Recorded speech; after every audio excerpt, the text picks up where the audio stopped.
द्वारा जो चार्जशीट पेश की गई है नेशनल हेराल्ड मामले में, नेशनल हेराल्ड एक यह आज़ादी के समय का एक नेशनल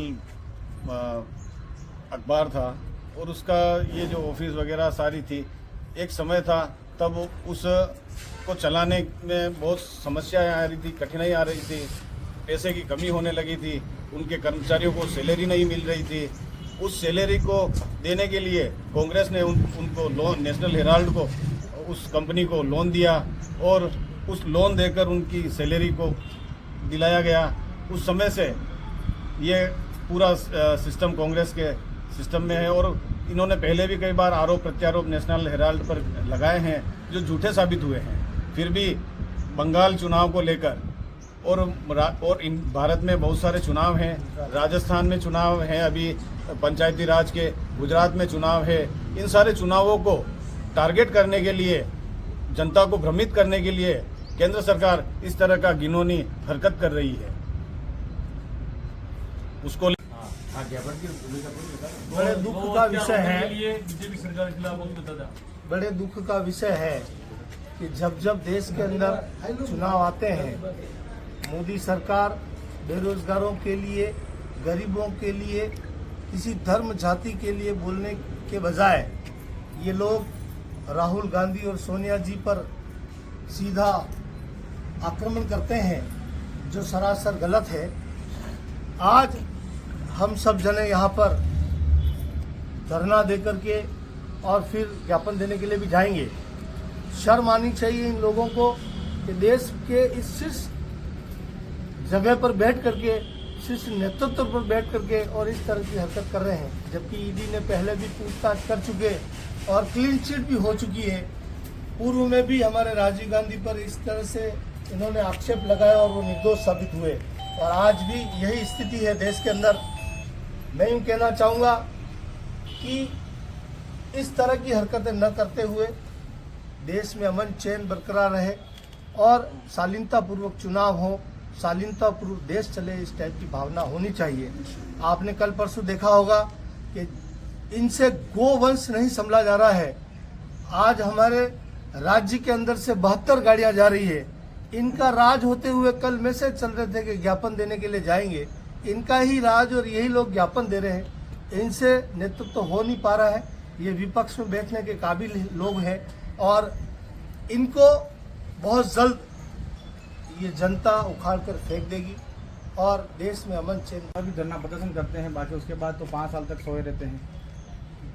नहीं, हमने हर समय पर जनता की आवाज को बुलंद करते हुए हमने जनता को सर्वोपरि माना है और जनता जब जब संकट में आती है हम धरना प्रदर्शन बिल्कुल करते हैं।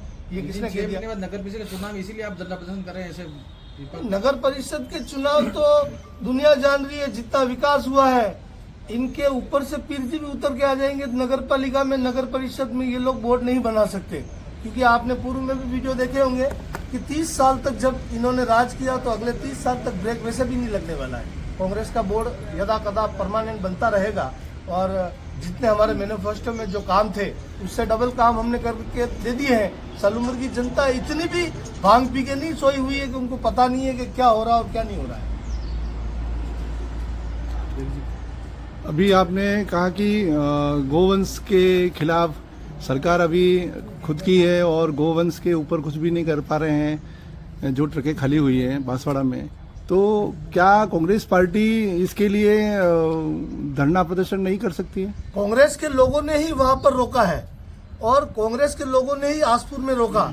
उससे आगे जब गाड़ियां चली तो बांसवाड़ा में कांग्रेस के लोगों ने रोका और इनके तो बीजेपी के लोगों ने राजस्थान पूरा गुजरते हुए एमपी बॉर्डर में जाते हुए कांग्रेस के लोगों ने बांसवाड़ा में गाड़ियां रोक दी।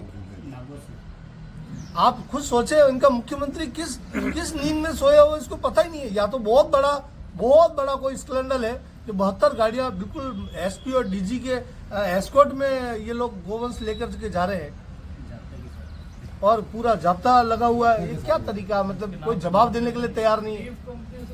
पत्रकारों को कोई जवाब देने के लिए तैयार नहीं है, न किसी अधिकारी को कोई जवाब देने के लिए तैयार है। ले कौन जा रहा है, कहाँ जा रही है, कौन क्या इसका मालिक है, ड्राइवरों को पता नहीं है कि ये गाड़ी, ये गोवंश लेकर के कहाँ जा रहे हैं। ये तो क्या है, बीफ वाले इनको चंदा दे रहे हैं, इसलिए गोवंश को आगे ले जा रहे हैं ये एमपी और इस साइड में। जो सरकार गोवंश के नाम से सत्ता में आती है, क्या जो गोवंश गौ माता हिंदू धर्म की एक जिसको कई संत अभी राष्ट्र माता घोषित करवाने के लिए प्रयास कर रहे हैं, ऐसे जो के मार्फत से राजस्थान में जिस तरह से गोवंश को लेकर के जो खेल खेला जा रहा है, उसके संदर्भ में भी हम लोग कांग्रेस कमेटी के मेंबरान समेत एसडीओ साहब को हम ज्ञापन देने के लिए जाएंगे और जनता की आवाज़ को बुलंद करते हुए, क्योंकि आम पब्लिक की आवाज़ है कि हमारा गोवंश, हमारा गोधन जो है वो कहाँ जा रहा है, इसके पीछे क्या राज है, इसके पीछे कौन कौन लोग हैं जो प्रशासन के पदाधिकारियों के एस्कॉर्ट में ये गोवंश जा रहा है, तो इसके खिलाफ आवाज़ बुलंद की जाएगी और जनता को राहत पहुंचाई जाएगी। ठीक है, थैंक यू।